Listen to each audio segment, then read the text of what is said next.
तो चलिए हम अपनी गेम को हिल क्लाइंब रेसिंग को शुरू करते हैं। सबसे पहले तो हमें अभी जो है वो अपग्रेड करना पड़ेगा अपनी गाड़ी को। अब देखते हैं कि पहले क्या करते हैं। चलो पहले इसको अपग्रेड करते हैं, उसके बाद इसको भी अपग्रेड करते हैं। तो व्हील्स को लाजमी अपग्रेड करना है हमें। ठीक है, चलिए स्टार्ट करते हैं अभी। चल हमारे ड्राइवर साहब चल, अब जो है ना हमें बहुत दूर तक ले जा हमारी अपनी मंजिल पे। ठीक है, फ्यूल ले लो। सही है सही है, आराम से ओ भाई, आराम से भाईजान। सही। चलो डायमंड भी ले लो। आराम से चलो, आराम से।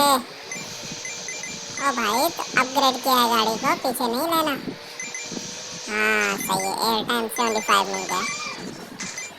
ओके। ओ ओ ओ ओ ओ भाईजान। चलो ठीक है, नेक्स्ट टाइम